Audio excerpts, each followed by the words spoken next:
maybe I'll do that on the department report. Okay. I'm on the transportation policy board. And we've been talking about it. I I'm guarantee you. I was just curious if So the planning it'll send you commission, because to, it's about land. so now. It's late, it's Thurston County. Yeah, it's not. Do I have to close that? Oh, it's not Lacey per se, although the the problem- track is gonna go. The right hand. Wow. And we've been talking about it. You know, it's not just the airport, it's all the crap that Close goes that. around. The rental cars, the hotels, the yada, yada, yada, you know, goes on and on. Yeah, change a lot. And the traffic. No, go ahead. Give us 1 second. We're just gonna see if there's anybody in the attendees. I'm sure there's On the probably half a dozen at least. We'll give it just a second to see if there's anybody that needs to be brought in, but. No, it's.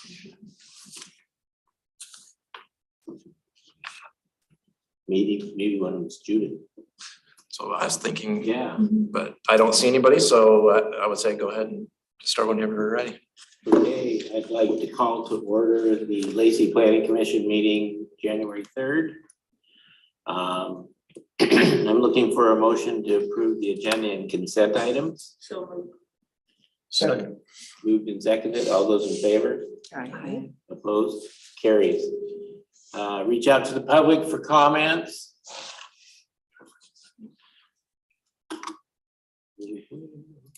Nobody there. We don't have anybody here at City Hall tonight for public comments to the Planning Commission, and I don't see that we have any attendees in the audience on the Zoom either, but just in case, we'll open it up. If there's anybody that'd like to provide public comment to the Planning Commission, this is the time to be able to do that.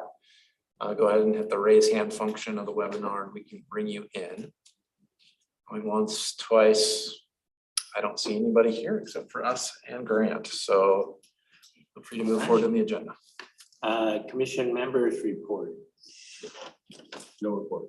No report. No report. No report. No report. Wow, this will be a fast meeting.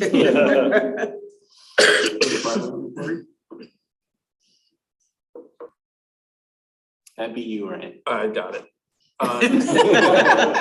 This is checking. Grant, did you have anything? I can go into the condo reform stuff. Yeah, you can start with that. I do have just a couple things, but you go first. Okay, I'll go first and then turn it over to you. So one thing that we're just want to make Planning Commission aware of, because we've had these discussions and other at other meetings, is there's obviously the legislative session that's kind of ramping up. There's a lot of housing related bills that are coming in front of the legislature that, you know, are worthy of keeping tabs on. But one that we wanted to provide a little bit more information to you tonight is related to condominiums. So the State Association of Realtors is kind of drafting some bill language to put in front of legislators that addresses some of the liability issues. So we've talked in the past about some of the barriers to more condo development, and largely a lot of them come from the liability issues associated with condominiums. And so there's bills that are being floated right now to basically improve the system for addressing construction defects. I don't have a lot of details on it other than, you know, provides the contractor that built the unit kind of an opportunity to address the defects without having to go maybe through the court process or, you know, being held liable like they were before. So something to be aware of.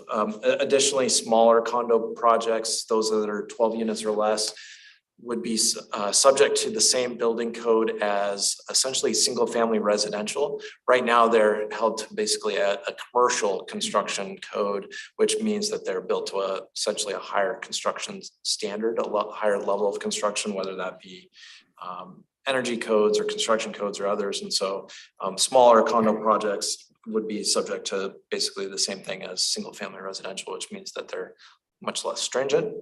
An exemption from the state real estate excise tax, that's also known as REIT. So when you actually sell property, you're subject to a real estate excise tax that's paid at the time of closing. And this would be for first-time home buyers only through the Washington State Housing Finance Commission's home buyer program, that they would actually be exempt from paying real estate excise tax. So that's kind of interesting and provides a little bit of incentive for a first-time home buyer to buy a condominium. Modification or modification to impact fee ordinances for condominiums based on the number of bedrooms.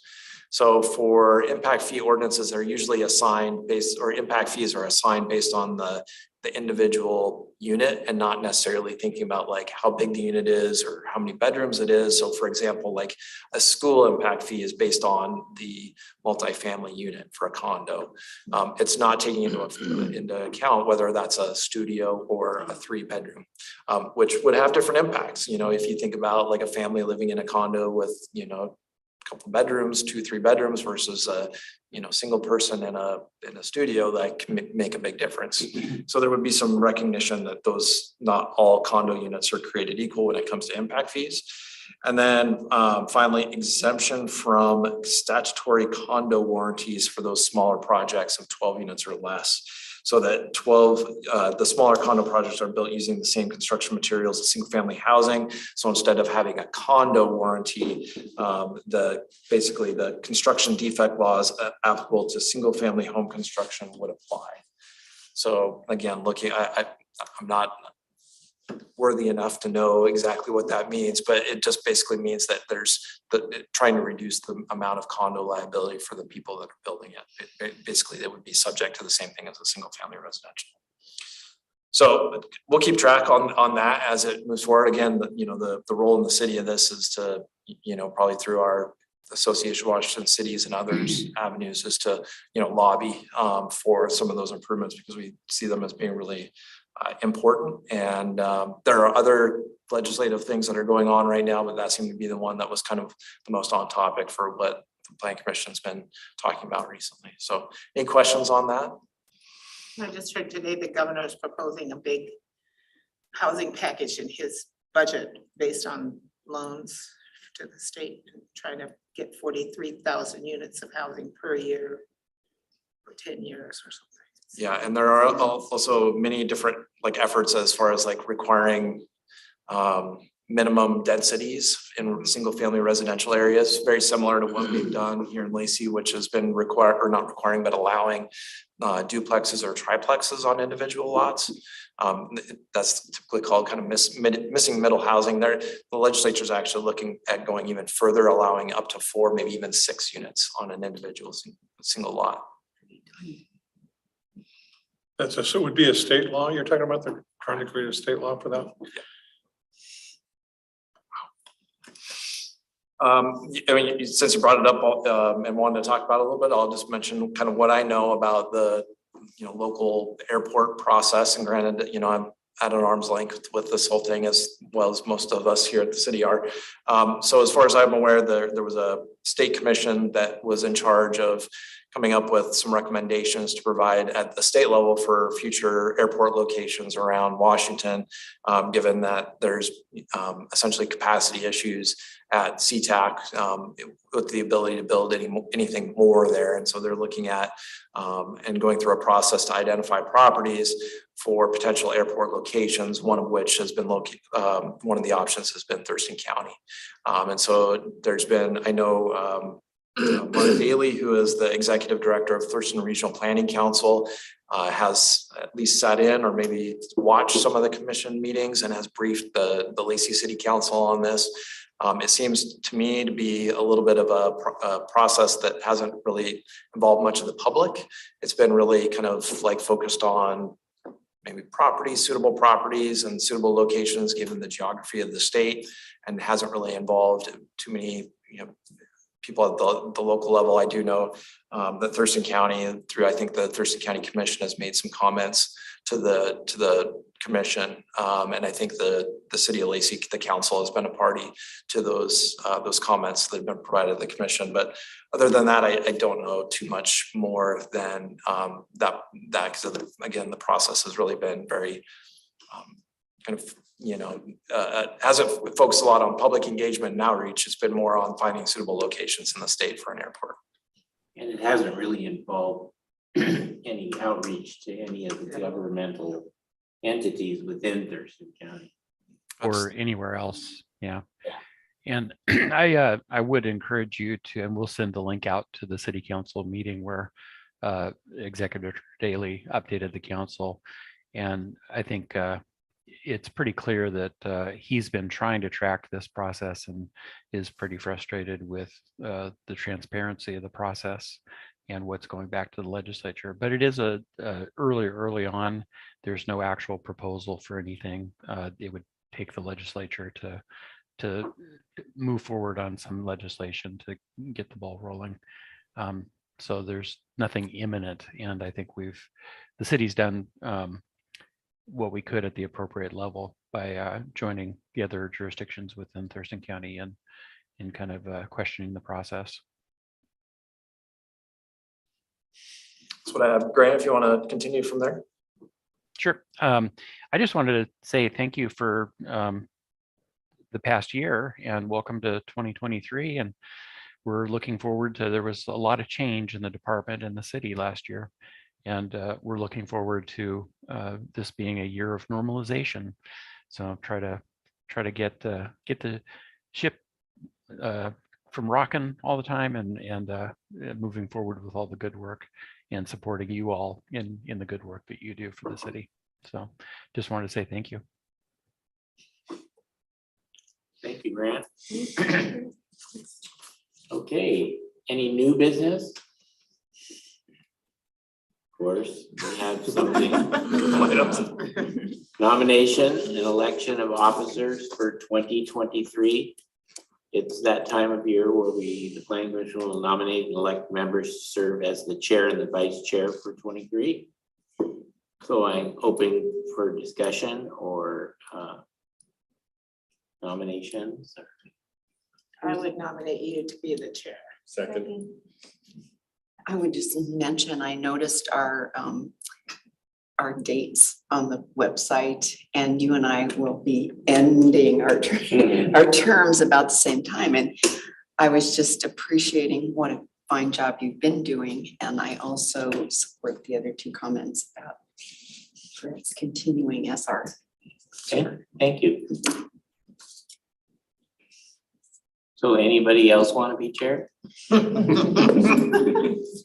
doing a great job. So Mark, I believe that's what high-speed rail looks like when it's coming right at you. It's quick though. Okay, so all those in favor of Dave being chair again? I Opposed? Okay, so I am chair again for 23, my last year. And then we're looking for our vice chair. Nominate Gail. great idea. We're a team. Oh, damn, we're a team, okay? We're actually a gang. Gang is better than a team. Okay, anybody else? All those in favor, Gail as vice chair? Opposed? Okay, we have a chair and vice chair. And we will now move on to the 2023 work program. Ryan? All right, thanks. Give me a 1 second to pull up the PowerPoint. So we did number 1 already. We're ahead of schedule. Okay, quickly adjourn. No.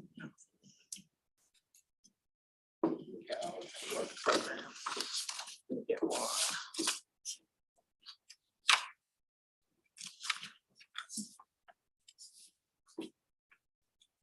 Okay. So we are preparing for the joint meeting with the Planning Commission and the City Council coming up on, that'll be Thursday, February 9th at 6:00 p.m. So this is basically a briefing tonight on what some of the items that you'll be hearing about at that meeting, being able to kind of weigh in on essentially the future work program of the Planning Commission and be able to ask questions and have input. So yeah, we're preparing the 2023 work program at this point. There's some stuff around here. The main thing that we wanted to talk about is even though this is the 2023 work program, what we're setting ourselves up for is essentially the next 2.5 years worth of work, which is really pointing us towards our 2025 GMA required update of our comprehensive plan. So our last comprehensive plan update was adopted in 2016, and under GMA, we're required to update that plan. So we're going to go through tonight the comprehensive plan amendments that, first of all, that we have ongoing. So we do have a handful that are in the queue and ongoing. Brian, I'm sorry, you're not sharing screen. Oh, I'm not. Let me try again, Grant.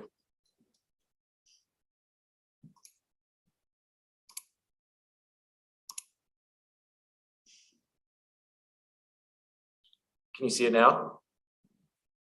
Yes, thank you, but it is the PowerPoint, not the presentation view.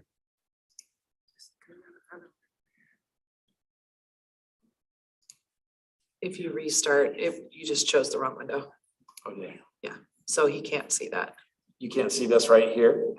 I can now. Oh, you can. Thank you.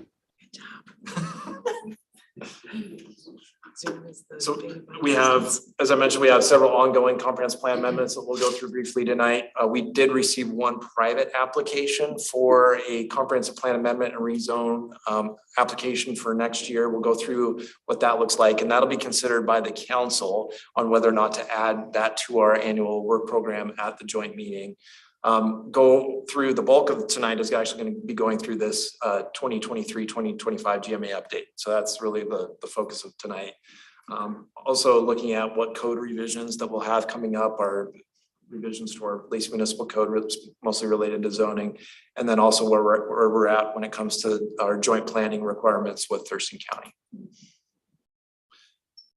So these are the ones that are ongoing. So comprehensive plan amendments that are ongoing. First of all, the Martin Way corridor study. So this has been essentially about a 2-year project to identify transportation and land use amendments to the Martin Way corridor. So that's all the way from where Martin Way starts in Olympia, all the way through the Lacey and Thurston County portions out to Deutero. So those recommendations are pending here within the next month or two. There will be a final synthesis of what's called an action plan that will set forth a number of recommendations on things that the jurisdictions, Olympia, Lacey, Thurston County, and Intercity Transit as well, that's a partner in this project, can do to undertake improvements transportation wise and land use wise along the corridor. Brian, we have a question on that. There's part of that is within Olympia, part of it is Lacey, and part of it is Lacey Urban Growth Area, Thurston County. That's correct. So all those entities are working together on that? Yep, exactly. And it includes Intercity Transit too, because Intercity Transit is a partner in the project as they provide bus rapid transit down the Martin Way corridor now as well. Second bullet there down is the capital facilities plan update. So this is a major update to our city's capital facilities plan, especially looking at our city buildings. So we're doing space analysis for City Hall, for the city shop, as well as Animal Services, which is located in Olympia, but it's a City of Lacey facility. So those recommendations will be coming to the Planning Commission for review. So the way this has worked is that it's been very much a product of working with our director team through the City Council to develop these recommendations because it involves a lot of kind of budgeting and those So kinds that of things. doesn't include the police building or the, Oh, okay. the next on the bullet deck. is the interim update for the police facility. I'll talk about that one here in a second, but basically this will touch the Planning Commission at the time it goes through a public hearing, which will be sometime this late spring. So it's not, while we haven't used the Planning Commission to review things, we've used the council to do that. We still need to have the Planning Commission briefed and a public hearing held through you. So that'll be coming late spring. As part of the work, we're examining what we can do with the old police station. So the current police station, before it hopefully vacates across the street after a new facility is built, there's not a lot that we can use the existing police station for. It does have some office space in the second floor that's usable. some area where the detectives and some other staff are that's usable, but the ground floor is really not, it has a non-functioning sprinkler system. It's made out of CMU block, has small jail cells in there, locker rooms. It's just not conducive to really any other real uses and for City Hall to expand to. So really our focus has been on how do we reconfigure the existing spaces in City Hall to get more space rather than focusing on trying to get anything out of that end of the building. But one of the things we do need to do is an interim update to our existing capital facilities plan, which I think was last updated in 2019 to recognize the new police station. So the new police station will, if you look at our existing capital facilities plan, says that we're going to design it, but it doesn't have anything related to how we're going to fund it and build it. And so here in the next month or two, we'll be briefing the Plan Commission on updates to our existing capital facilities plan that will include the construction of the police station so that if and when we're ready to finance that we've identified it in the appropriate documents that, hey, we're going to be doing a police station. Because right now, if you read through our existing capital facilities plan, it says we'll design a police station, but it doesn't have anything related to construction or how to fund that. So my understanding is right now, it's a multi-million-dollar project. I know that number is changing all the time, somewhere around $60 million project. But it will be funded with a combination of city reserves, some arterial street fund dollars, as well as some other grants and those kinds of things, but also potentially some councilmatic type funding as well. So as far as I'm aware, nothing that needs to actually go out to the voters. Ryan, just a clarification, it's not arterial street funds. The council is talking about using the REIT, the real estate excise tax. Okay, the real estate excise tax, which has funded in the past the arterial street fund, right? And can also fund other essential public facilities, yeah. Yeah, okay. We have the neighborhood commercial update. So we'll be back, I believe, at the next Plan Commission meeting to go through kind of our next steps on the neighborhood commercial updates. Yeah. Could you give us an idea how many responses have been put through on the survey? So Hans will provide that at the next meeting, exactly. It's not a lot more than what we had at the last update. I do know that we were trying to get, if you looked at our demographics last time, it was trending quite towards the older side of our demographic. We have engaged the youth council and some others to get a youth perspective on it. So you'll notice I don't think our numbers have gone up substantially since then, but one thing you'll notice is that our numbers are trending towards a younger demographic than they were before because we've done some engagement with younger folks. So I did notice that it was on Nextdoor. Okay. Pushing people, just not with it in a positive way, like, hey, there's a survey out, yep. Time to talk if you want to talk. I sent it to my daughter's AP Gov teacher and she had all of the Timberline AP Gov kids take it, so all of her classes. Nice. So that's why our numbers are trending. Yep. Yeah. So you'll notice 2 days after our meeting. Big project for them. It is a It good. was, and it Yeah. brought a lot of, because it was all very interesting. Yeah. So Hans will be here at the next meeting to give kind of the final briefing on the results of the survey and then also talk about next steps, which is going to be to go back and kind of re-engage the neighbors, do another public event where we have some potential recommendations coming out, some common themes in the way that we can kind of address this through our comprehensive plan amendment process. So take that to the community. I'm thinking probably sometime late February would be when we would go back out. Our Parks and Rec comp plan is also due for an update. This is basically this is worked on all through our Parks and Rec department, and so that'll be coming to the Planning Commission this coming year. That looks at basically parks planning, so where future parks will be, future capital projects associated with those parks. The big thrust of this update is the capital projects associated with Cuyo Park. So Cuyo Park has a brand new master planner, is developing a new master plan, and so that'll be a big part of this update to our parks plan. Do you envision for parks another push in the near future to have like what Olympia did? Metropolitan Parks Yeah. District. I don't know. I don't know the answer to that question. I don't think it's necessarily off the table forever. That, you know, so if you're not aware, there was a Metropolitan Parks District ballot initiative that was put to the voters a few years ago about funding of future parks and maintenance and those kinds of things, similar to what was done in the city of Olympia, and it failed. And there's some thoughts that maybe there was some confusion at that time over what it actually was going to fund. There was discussions about would it fund a future like indoor sports facility that would have been, you know, having outside people renting it out versus being able to be used by Lacey residents. So I think there wasn't real clear messaging around it. And so, you know, I would say never, because I think it might be a possibility, but at this point, I don't think it's a big push to put that on the ballot again. Yeah, it just seemed like it was a good way to potentially move our parks faster. Yeah. Like, getting them more activated. It provides a steady, consistent flow of property tax dollars for parks improvements and maintenance. And so what that also does is it pulls it out of the city budget. And so those funds that are being used for parks improvements and maintenance can be used elsewhere in the city, because those are dedicated funds just for parks. So I think we spend, I don't know, somewhere around $3 million for parks, you know, staff and maintenance and those kinds of things. And that $3 million can immediately go somewhere else for use, because we have that dedicated stream of funding through the Metropolitan Parks District.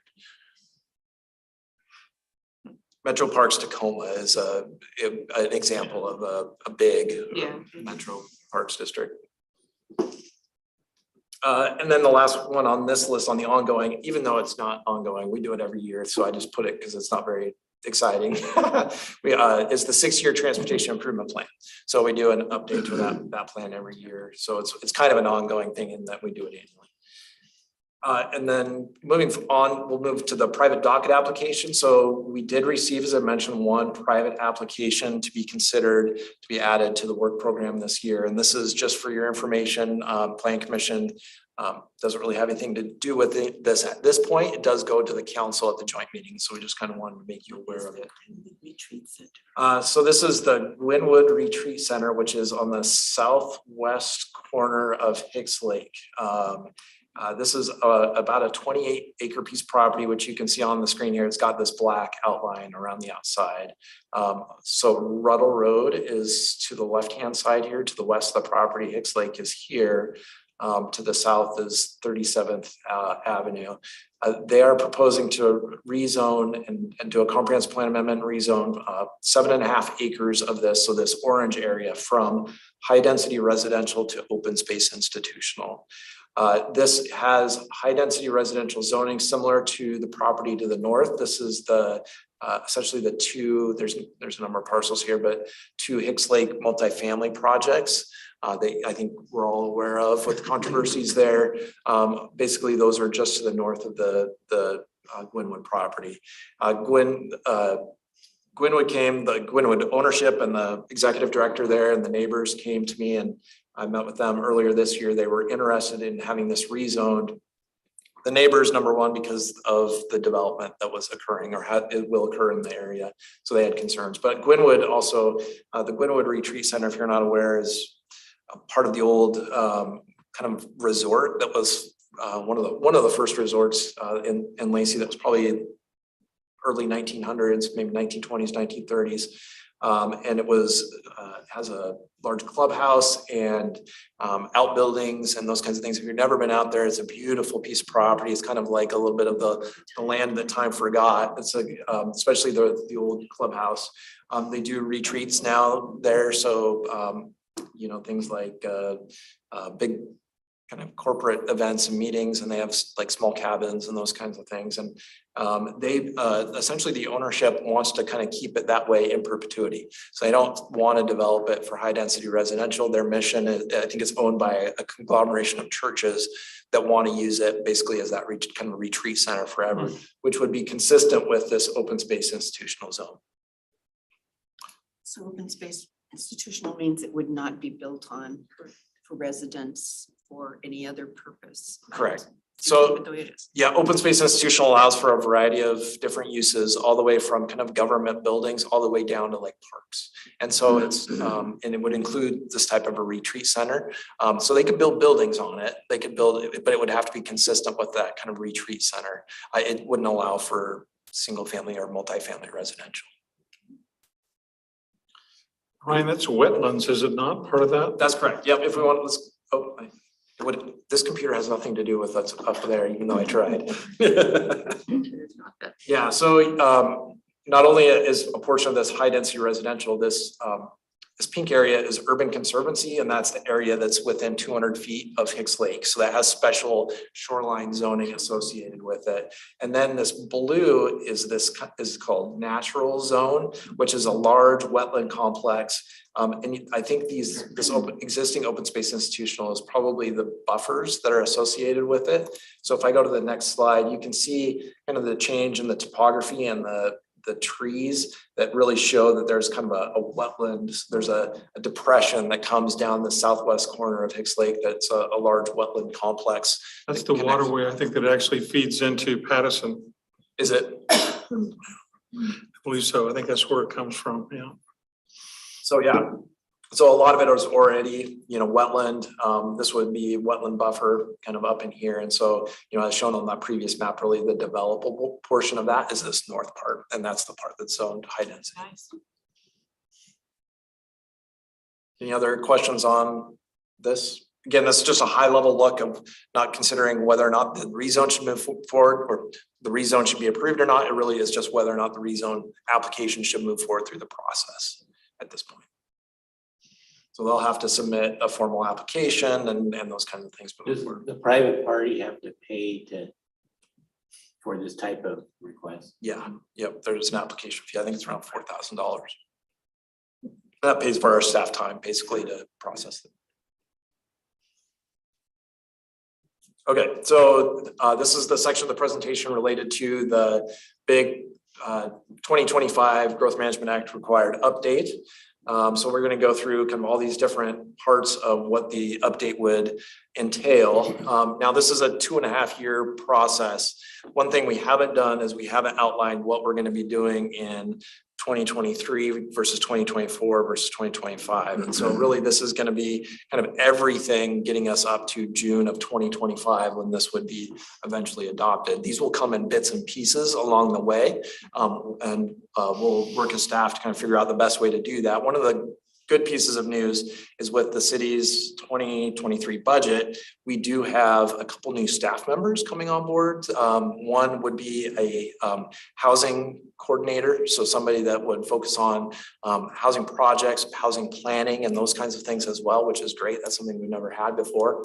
And then also somebody that their focus is on sustainability. So like a sustainability coordinator, somebody that would be doing a lot of our sustainability work. Obviously, Hans and myself have been doing kind of bits and pieces of all this stuff, but this would be a way to be able to have actual employees that would lead that charge. So it's great. And they would be taking over bits and pieces of this as well. So we're going to talk first about the engagement and outreach strategy, and then the various elements that we'd be amending along the way: the land use element, the housing element, the transportation, economic development, utilities, and environmental element.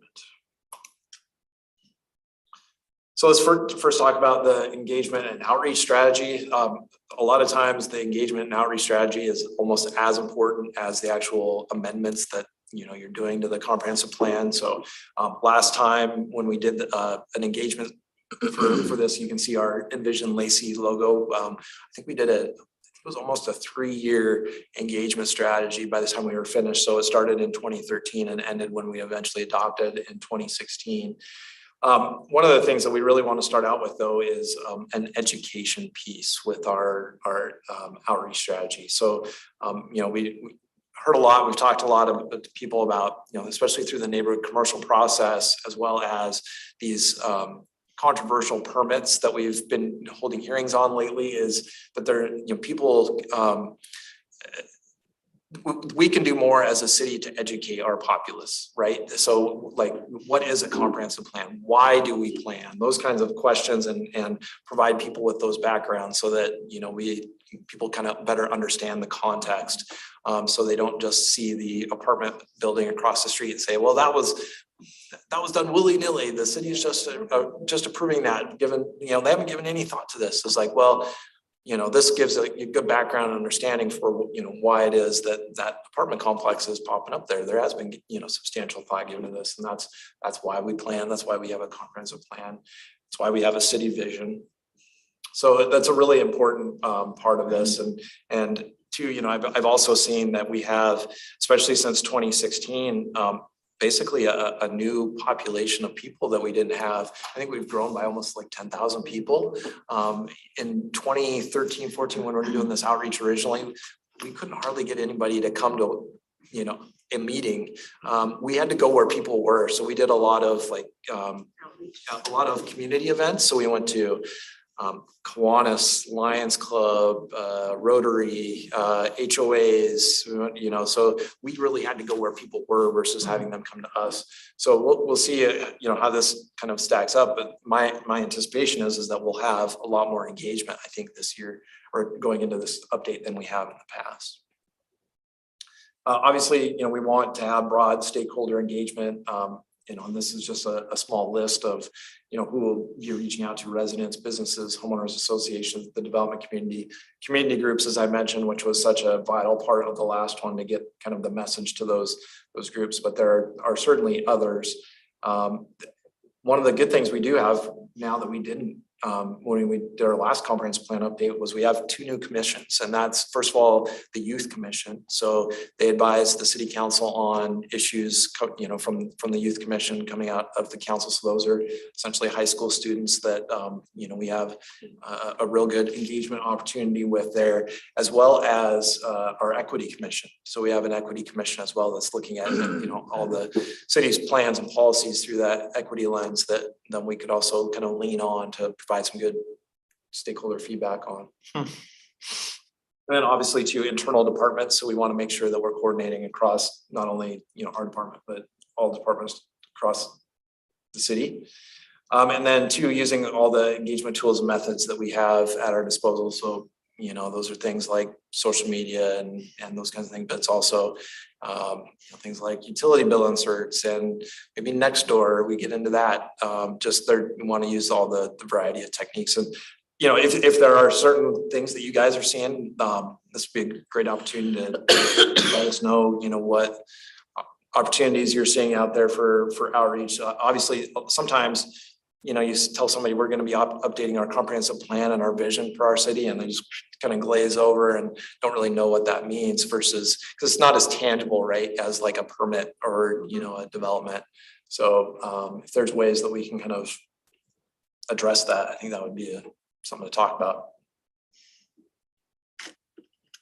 Anything on the engagement?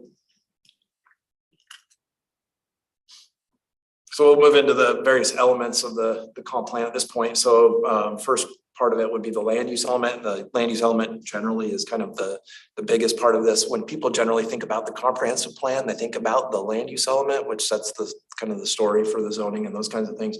Granted, there's a bunch of different elements that we'll get into it here as well. But when people talk about the comp plan, they generally think of the land use element. Basic, you know, updating of demographics and projections here. Also looking at how do we focus on sub-area plans, which we did in our last update, and strategies as well. We obviously want our land use element informed by our economic and housing data. So kind of part of the land use element too is that it's all related to all the other parts. So it's related to transportation, it's related to utilities. It's very related to economic and housing data as well, coming out of those two elements, economic development and housing. And then we have some very broad general ideas at this point of amendments that could potentially move forward, but we want to make sure that we base this on, community input and our outreach. And number one is neighborhood commercial, which is outgoing. So much more to say on that one. But one of them is the Depot District. And Depot District, I think everybody's aware of the Depot District sub-area plan, which was adopted in 2018, has essentially kind of sat on the shelf since it was adopted. And there's some really good recommendations in that as far as some zoning updates, some updates to our transportation standards, which you'll see that coming up here in a little bit. And some other ways that we can kind of weave this into our land use element. So the Depot District wasn't part of this when we did it in 2016 because it was adopted in 2018. So we need to weave that into our land use element update. Another idea is potential consolidation of some of our commercial zones. So neighborhood commercial kind of spurred a little bit of this on. It's something that we haven't taken a very deep dive on for a long time, is updating some of our commercial zones. We did look at it in 2016 and say, yeah, they're consistent with our comp plan, but now we're finding, well, maybe there's some community concerns over, what should and shouldn't be in some of our commercial zones. And personally, I feel that we have a lot of commercial zones we probably have 10 commercial zones, and I probably couldn't tell you the difference between most of them. So it's time to consolidate those and make them a little bit more simple. And that as well is related to some of our updates of our development codes, consolidating and standardizing some of our notice requirements. We, especially through our outreach with the Meridian Market as well as the Hicks Lake projects, heard from people that our notice requirements can be improved. And so we take a look at that. And then finally, through our update of our commercial zones as well, we want to look at areas where mini storages are permitted or not. It seems like we have a very high proliferation of mini storage lately, which isn't the highest and best use of most properties. It doesn't provide a lot of beneficial use to the city as a whole. So we want to take a look at maybe updating that too. And Ryan, can I just jump in real quickly too? And this is a list of things that we've kind of identified at the staff level of things that we'd like to look at. Don't think that it's an exhaustive list of everything that we're going to hear or have to update through this process. It's really just the starting point of things that we've heard that we may need feedback on and in this larger context of the comp plan update. Thanks, Grant. Next one, moving on. Any questions on the land use element before I move on? That's kind of a big one, so I want to make sure. Next one is the housing element. So there are some requirements now that we are required to plan for that we weren't back in 2016 related to the recent passage. I think it was within the last year or two. House Bill 1220 requires that we do a certain number of things when it comes to planning for housing. And number one is projecting housing needs for all economic segments at the county level. This also needs to include emergency housing, emergency shelters, and permanent supportive housing as well. So not just, market rate, not just, 80% or 60% AMI, but also, shelters and those kinds of things as well.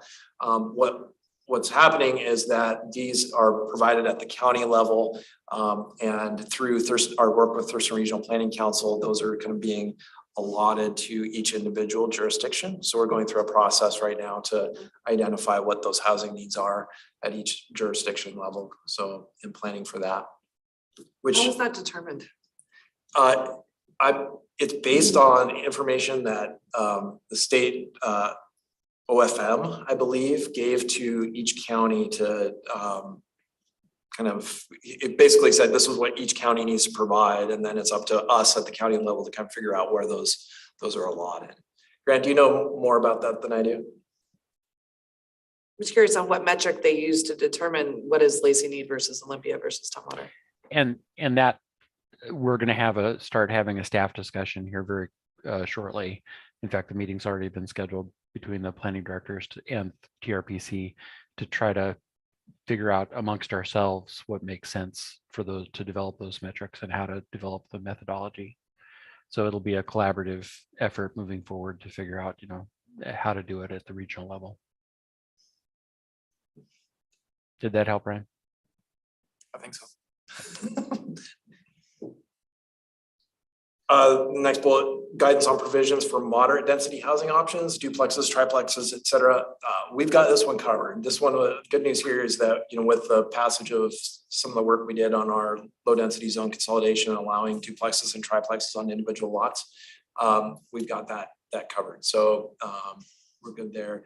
Reviewing our land capacity for projected housing. So again, based on the projected housing needs, first bullet is we have to also provide land capacity for the projected housing. So we have to kind of show our work when it comes to making sure that we have enough land to be able to support the housing that we're projecting.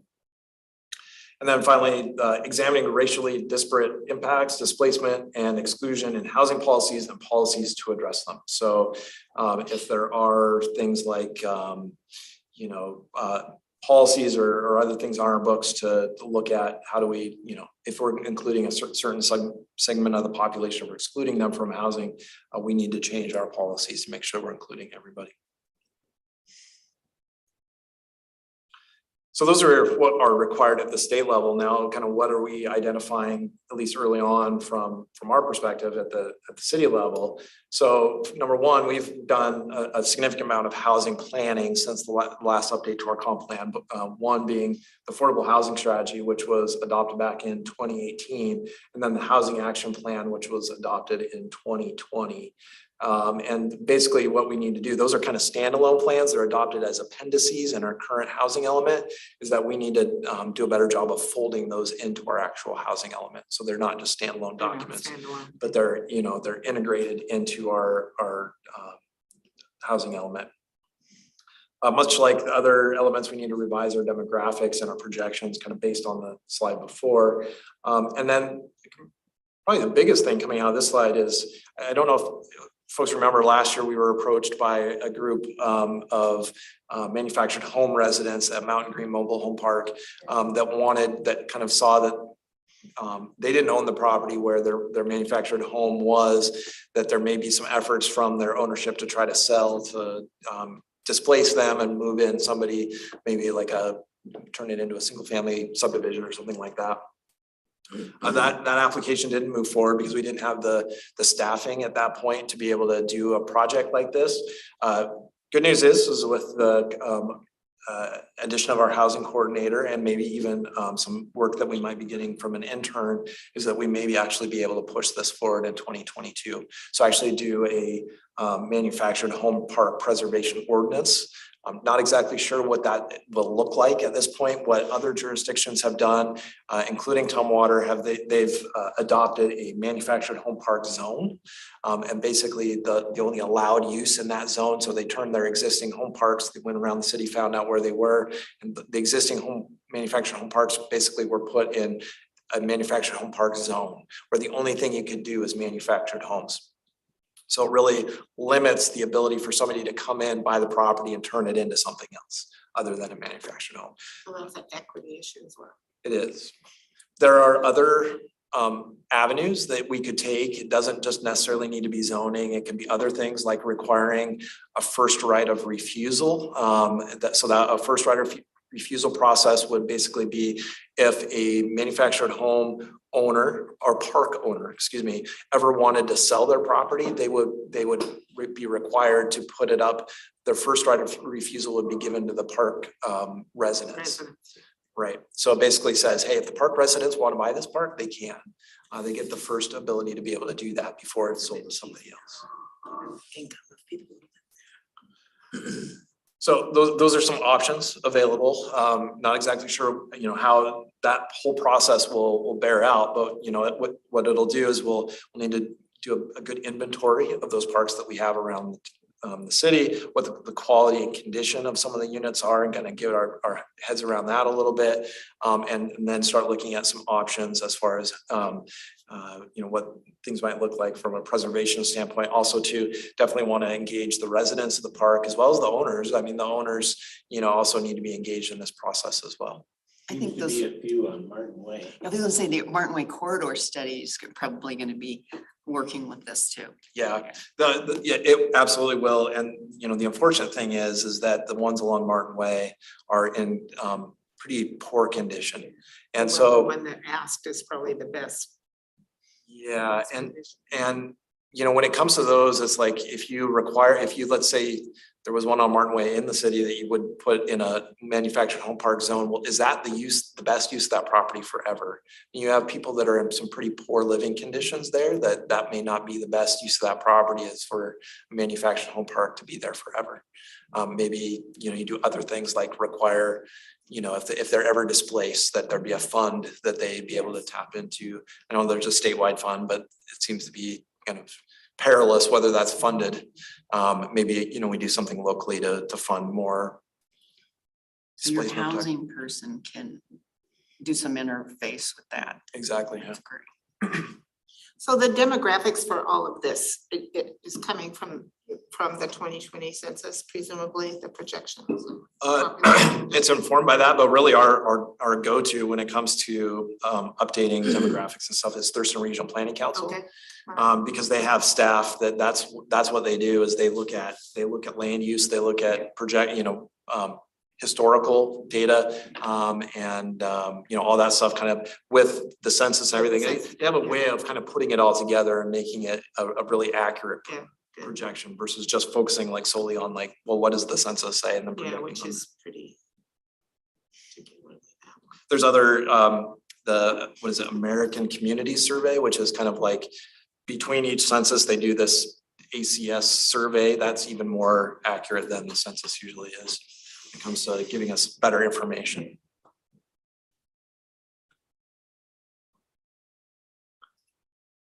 All right, transportation. Transportation was last updated in 2012. So our transportation element at this point is 11 years old. I do know we've talked to our public works department, so this is something that would be led by our friends up in engineering public works. They have engaged, or they are engaging the help of a consultant. So they've got money in the 2023 budget to actually update the transportation element. The transportation element at this point needs,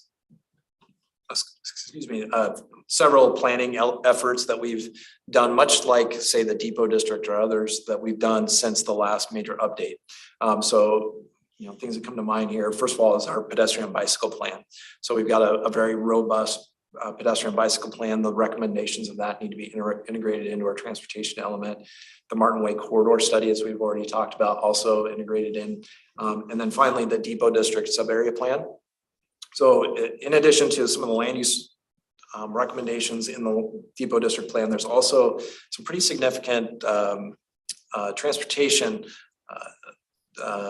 improvements associated with that plan. Part of it, you know, we looked at, you know, how do we deal with that one-way couplet area, Lacey Boulevard, Pacific Avenue, both being one-ways? How do we do a better job of making sure people understand that there's a place there in the Depot District and not just pass through it at 35 miles an hour on really fast, wide streets?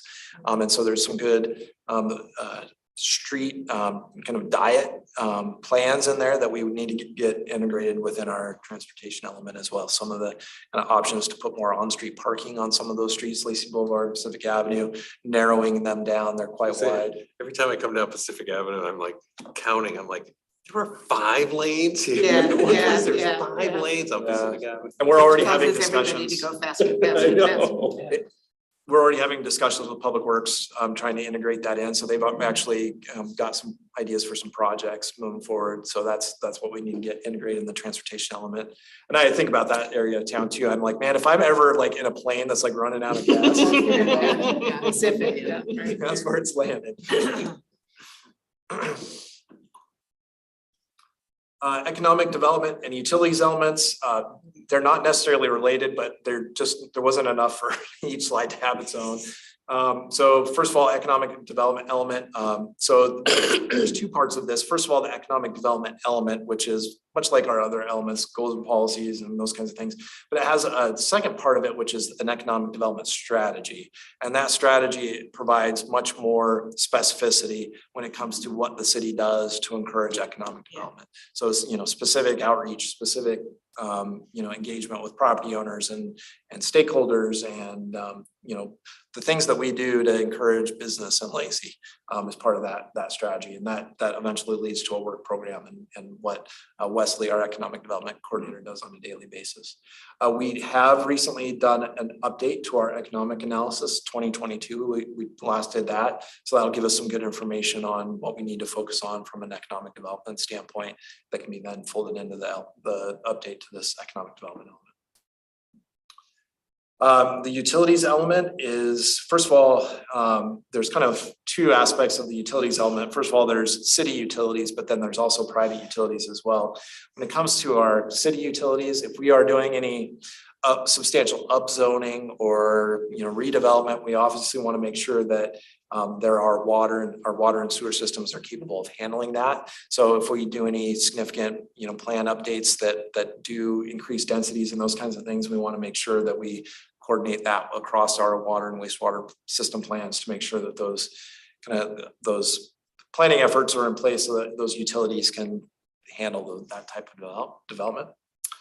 And then the other part is private utilities, and this can be a tenuous thing to try to get information on, but we do, and it's required, it's mandated that we are required to plan with Puget Sound Energy for power and natural gas, and then Comcast on the cable side, or Xfinity on the cable side as well. The difficulty with working with these utilities tends to be that a lot of this information is, I don't want to say necessarily like proprietary, but it's they don't like to provide a lot of information because exactly, and a lot of it is for national security reasons and for other reasons that they like to provide. So it can be difficult getting information from them. But we are required to be consistent and plan with PSE. Does that include the electric vehicle charging stations as well, or not? Is that separate utility? That's separate. So, PSE does a lot of work outside of the realm of just, providing power. They provide, grants and other things and other, so as part of the, charging stations, those kinds of things, that's very localized, so that's not something they're going to provide a big system plan like, hey, we need to, put in a substation here or something like that. But I guess it Private utilities are private water systems for the most part, yeah.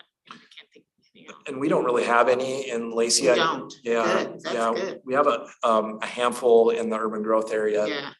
But yeah, we really don't have any private Okay, water good, that's good, systems. yeah. Most of them that were in place, the city has taken over. It's taken over, yeah.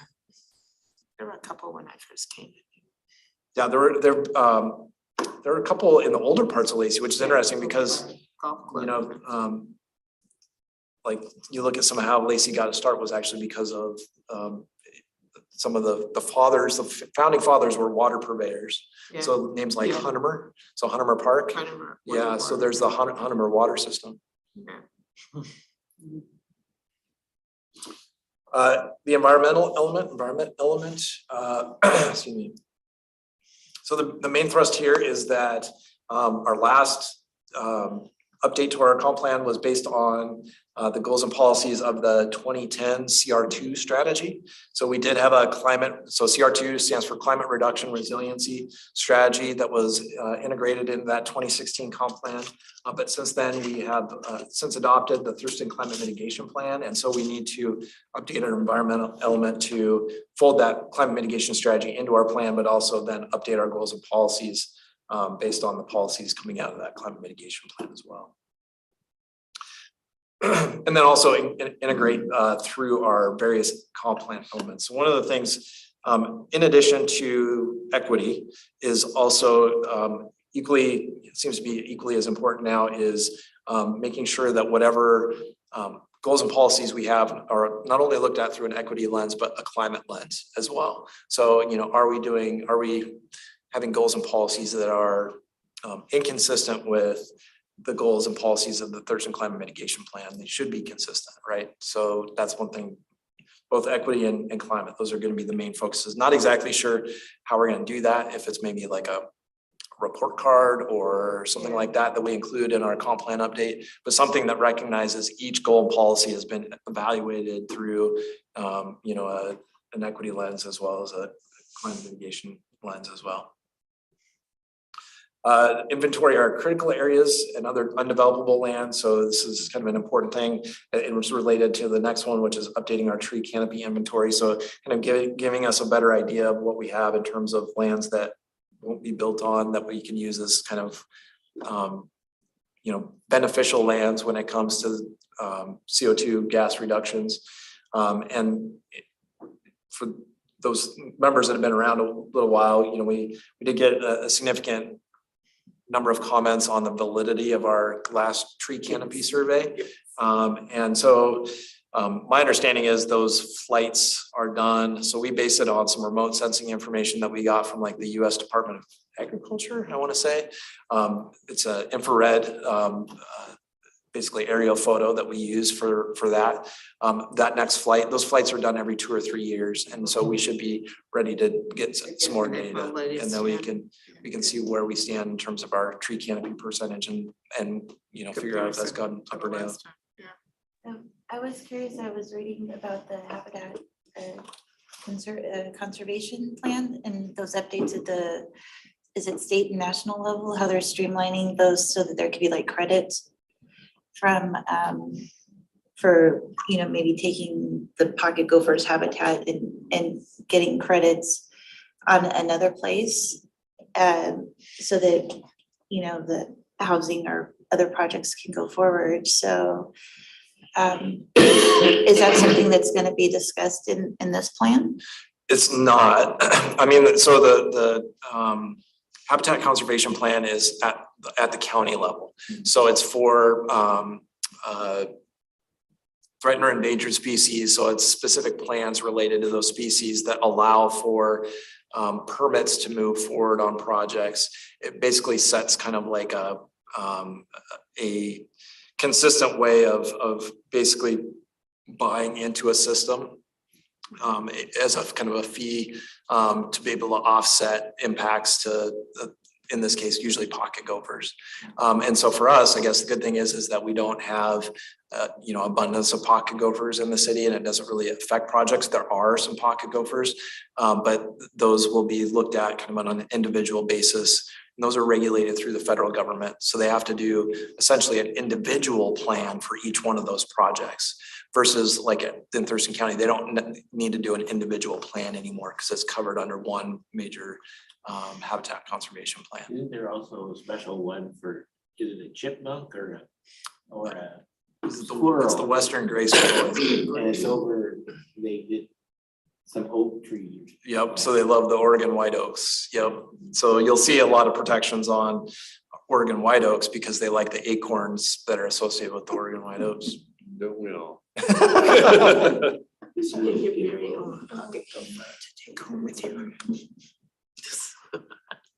And then as well, we do this already, but it's worth mentioning that we also produce an annual report card that's folded into a countywide annual report card when it comes to our climate initiatives. And that's something that, again, we're really excited. We're gonna have, a person now actually, being able to work on this stuff and making sure that, our climate planning is integrated throughout everything that we do. And then also too, we can, keep track of that along the way and market it and do all those good things, get the word out about what the city does. Cause I think the city does do a pretty good job with the resources that we have. We just, sometimes we don't get the word out maybe as best as we could.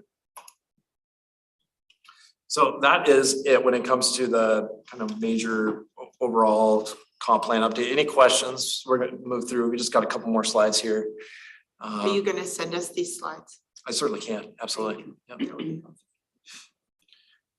So we'll talk a little bit about code revisions. So some of these are ongoing, some of them will be future potential items. Number one, ongoing will be, and this will be coming to you at your next meeting. You had a briefing from Doug Christensen here recently on some of our Lacey Municipal Code amendments related to illicit discharges and critical aquifer recharge areas coming out of our last stormwater plan update. So that'll be at your next meeting, it'll be a public hearing. So we'll move forward with that here relatively quickly. Again, the neighborhood commercial update. So not only do we need to address kind of the neighborhood commercial at a comprehensive plan level, maybe looking at what property should be zoned that way or not, and then what the future of these areas should or shouldn't have. It also means that we need to address our zoning when it comes to this, which is done through our zoning code. So chances are there will be a future zoning code amendment related to the neighborhood commercial update that we're doing based on the community feedback and outreach, of course. Coming up, also talking to Public Works, we're in need of completing a revision to our development guidelines and public works standards. This was last updated, I think, in 2017.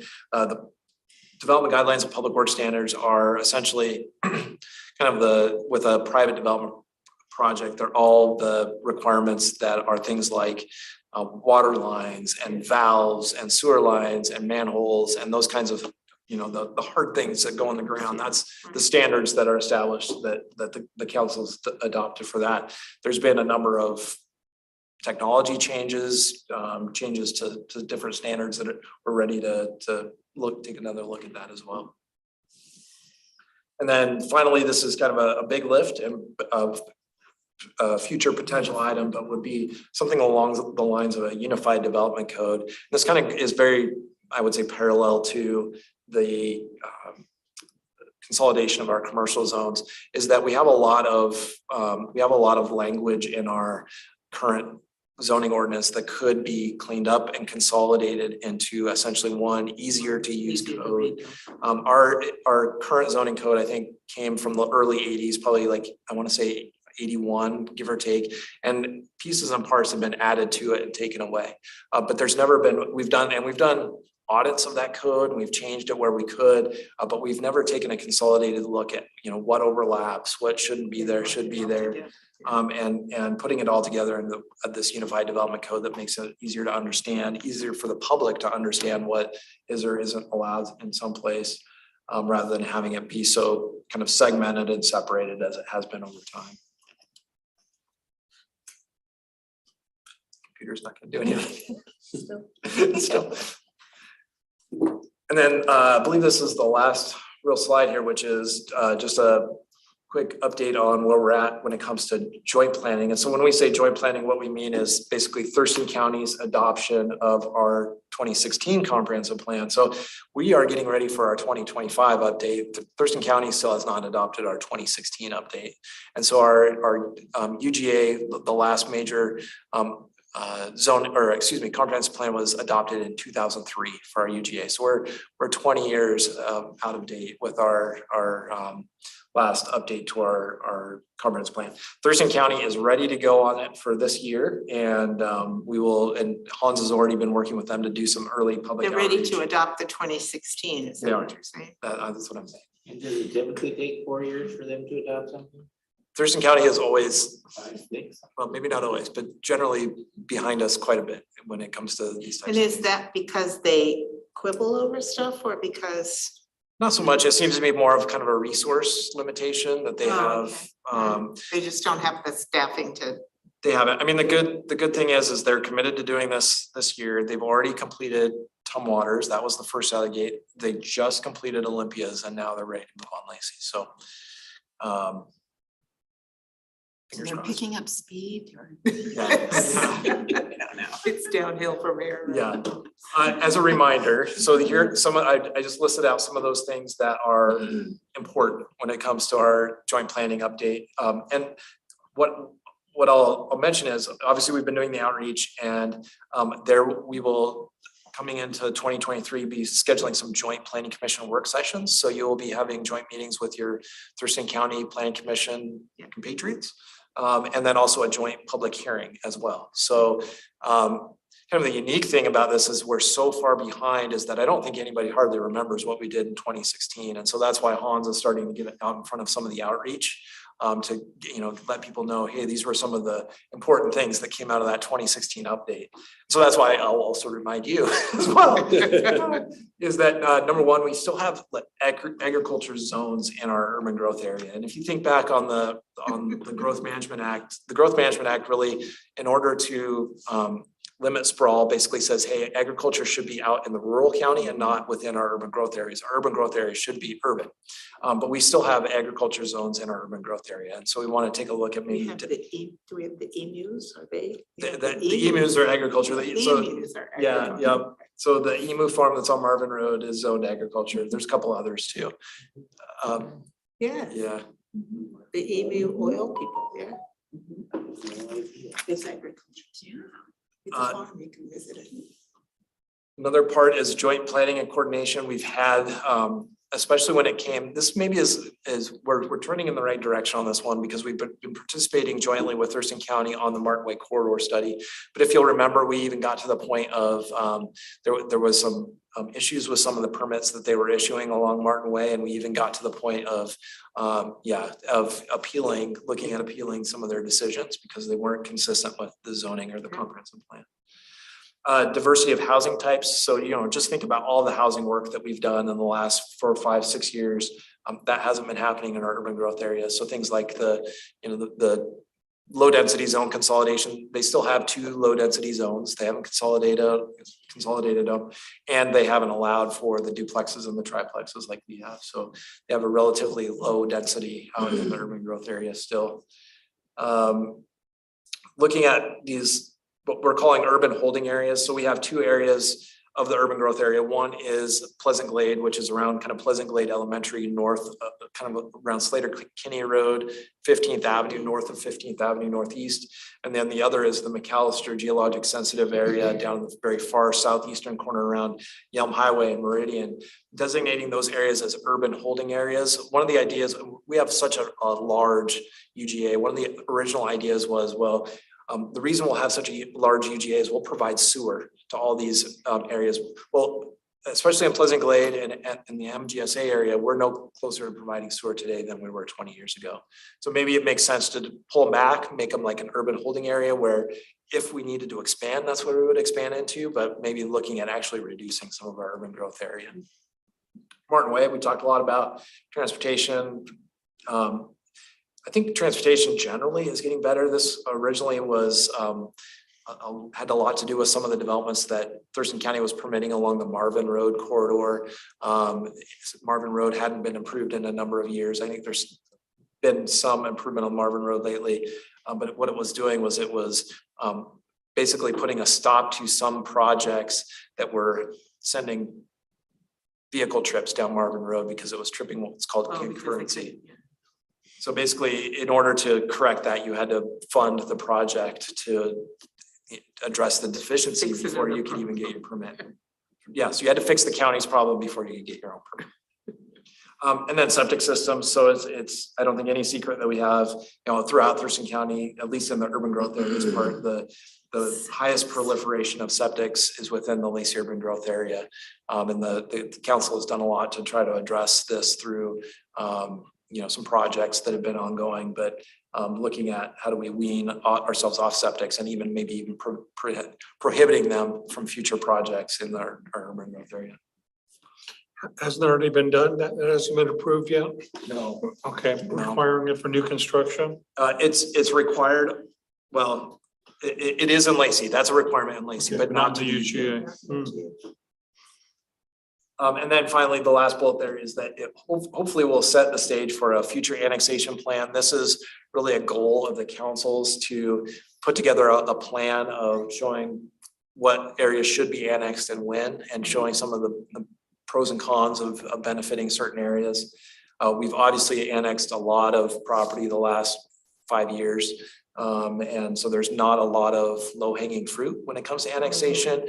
Really, in order to annex future potential revenue generating property, we have to annex stuff that is kind of substandard. So think of things that are on septic systems. So we have stuff that are adjacent to our city limits, but it's things like Tanglewild, Thompson Place, those kinds of areas that would come with a large bill when it comes to upgrading utilities in those areas.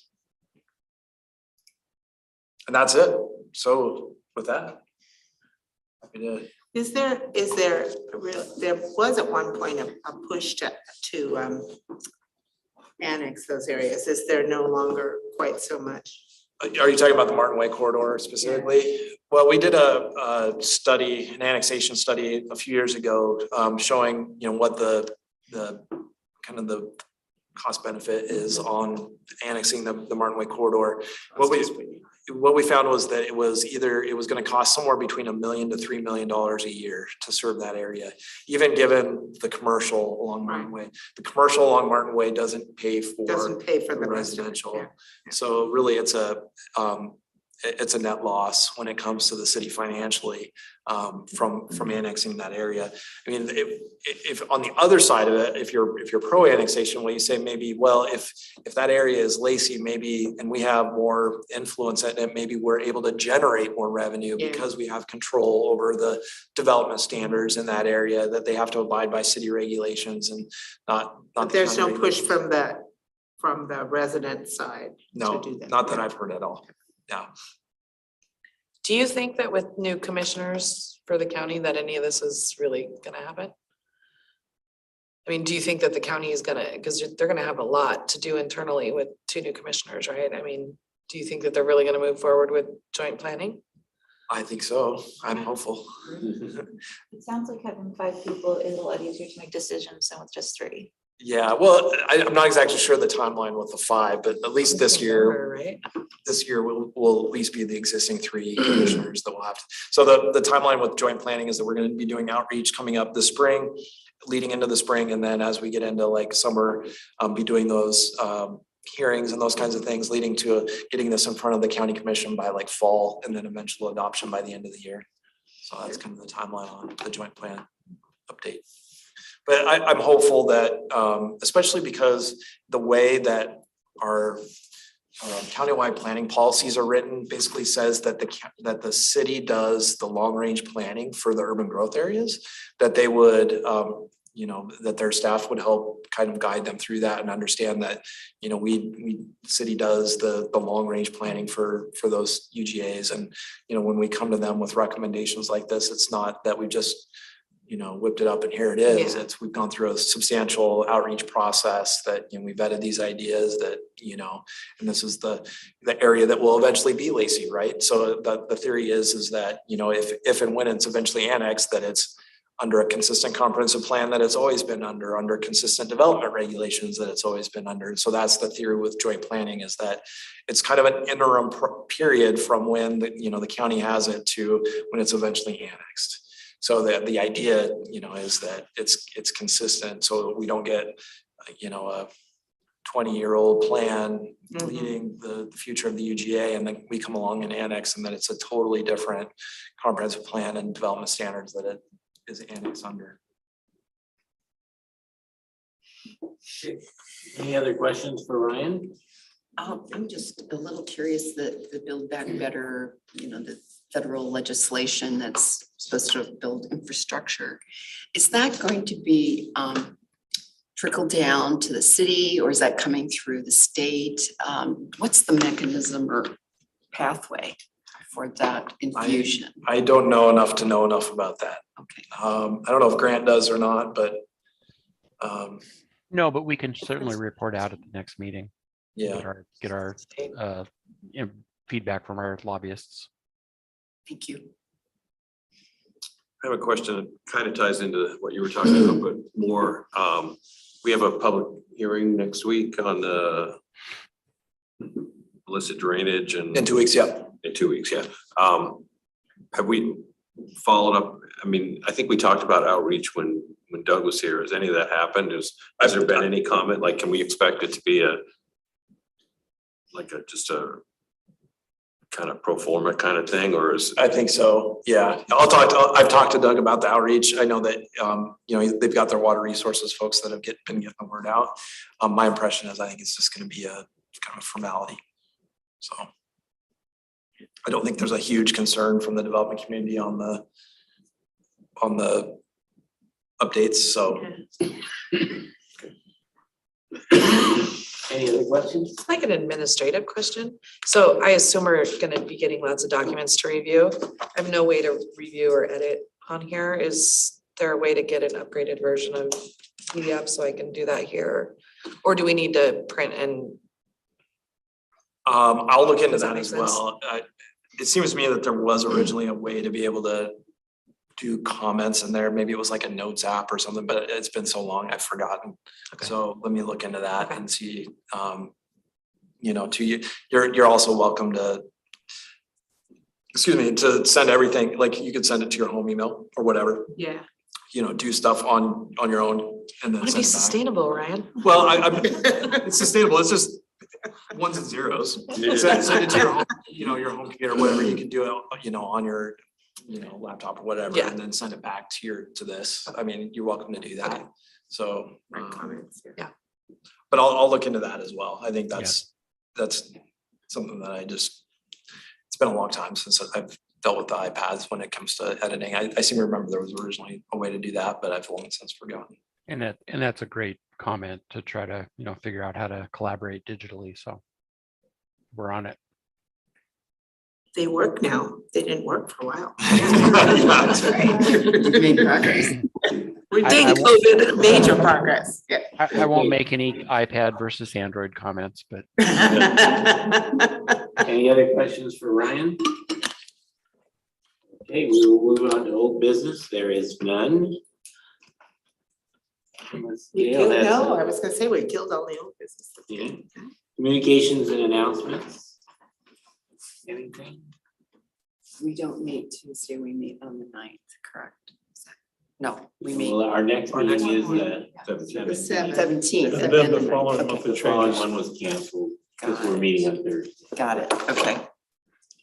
Our next meeting is January 17th. It's going to be here. It is a public hearing, as we've heard. I'm not anticipating a lot of attendance.